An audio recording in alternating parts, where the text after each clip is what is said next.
True or false? Okay.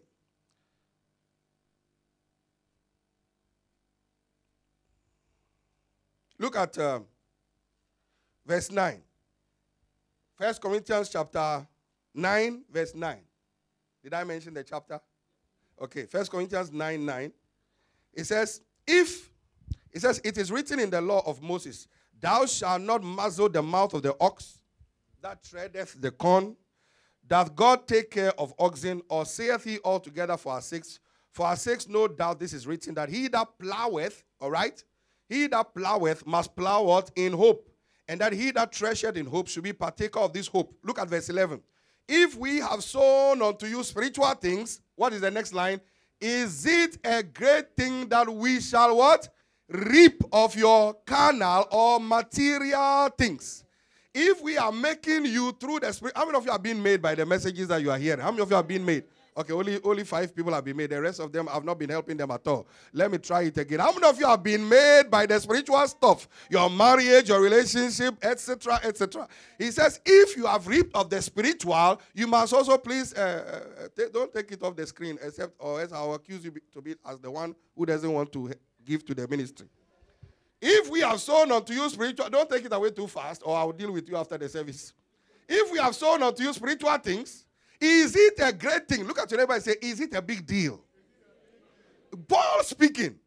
Is it a big deal? Message says what? Is it out of line to expect a meal or two from you? Is it out of place to expect a meal or two? Some pancakes here and there. A meal or two from, is it a big deal to expect from me, as I'm blessing you, to expect a meal or two? If you don't say amen.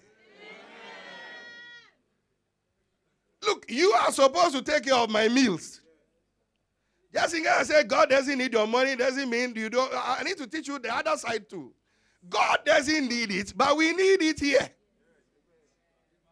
Who makes you, you also make them. That's the way life is. Look, you make your boss.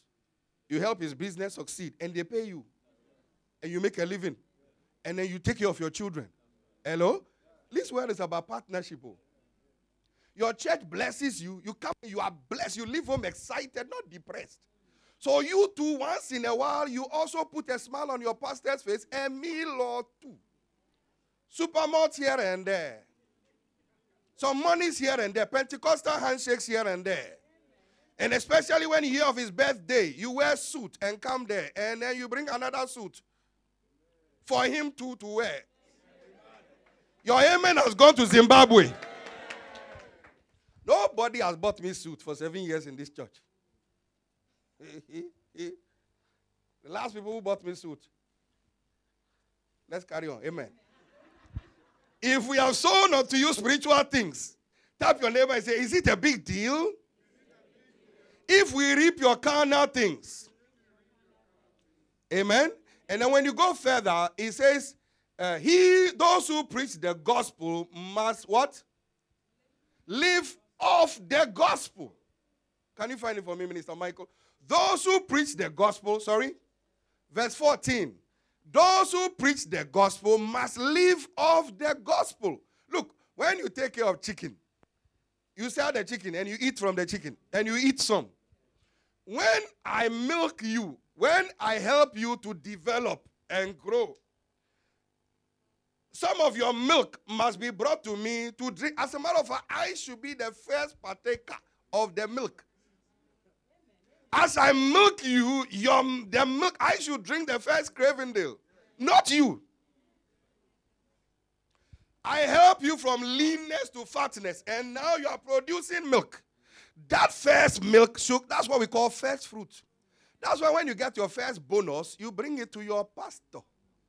Then your barns are filled with plenty and your presses burst out with new wine. First bonus, first salary, you bring it to your pastor and he pronounces Ezekiel 44 and the blessing rests in your house. These are things that church members need to be taught and only pastors can teach you that. They don't need, that's not what they are waiting for to eat because they give. But Bible says it is you don't muzzle the mouth of the ox that treads the corn for your business.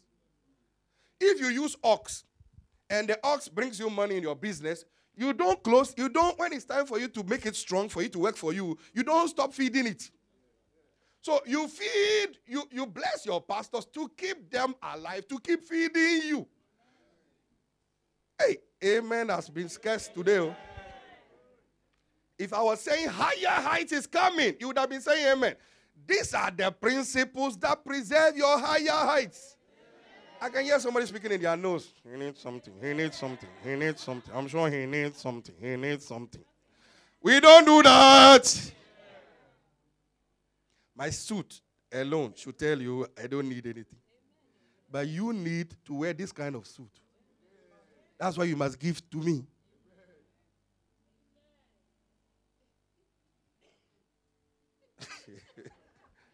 Shout, I hear. Verse 14, please put it there and then let me continue. So, you owe, somebody say you owe your ministry something.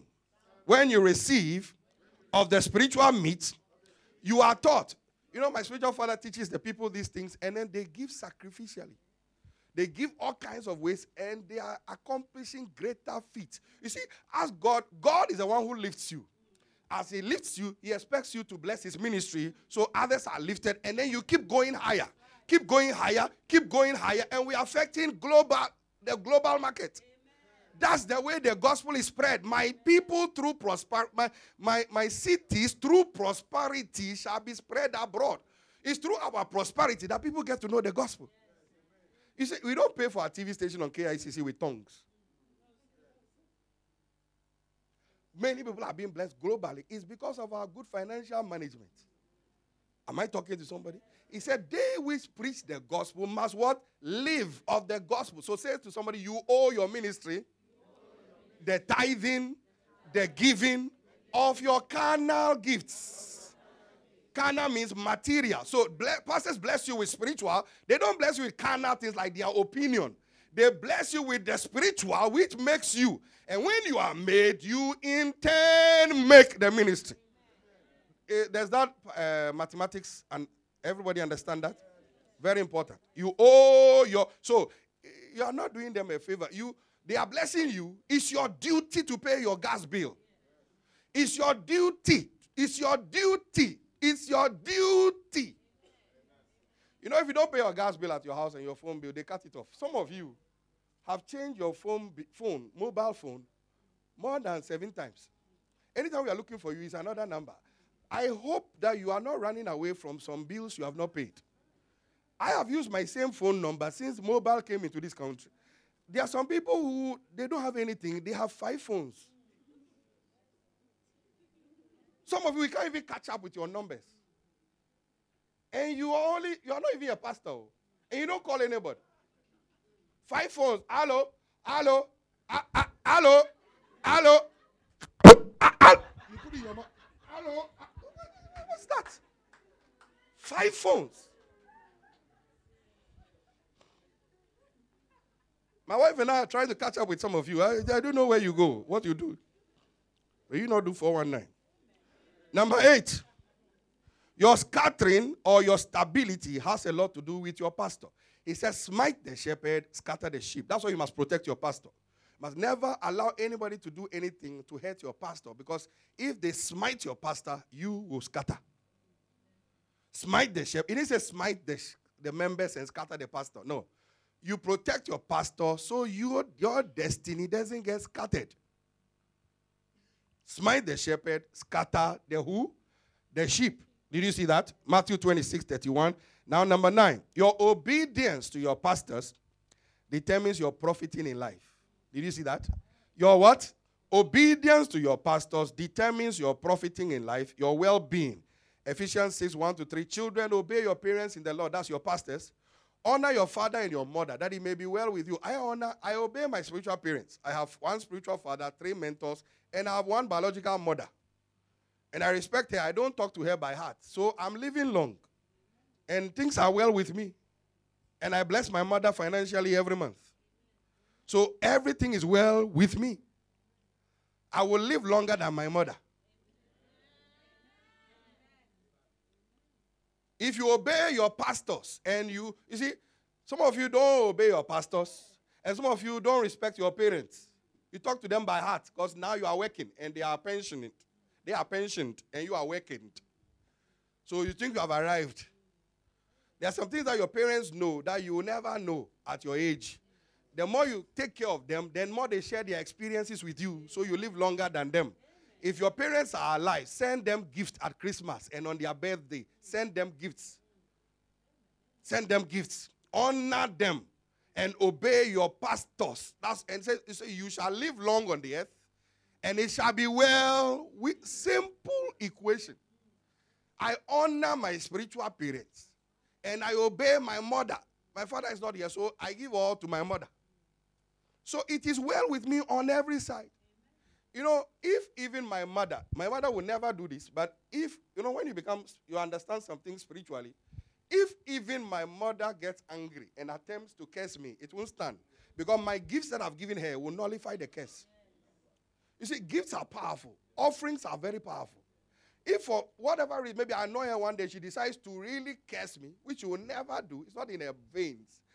The thing will reverse. It cannot stand. All the gifts that have gone ahead of me, gifts nullify curses. You have no idea. When people put a curse on you, just find a man of God and sow a seed. If you are covered, the thing will not rest on you. Let them say whatever they want to. It will not work when you are under spiritual covering. People have no idea how advantageous it is to be a member, a committee.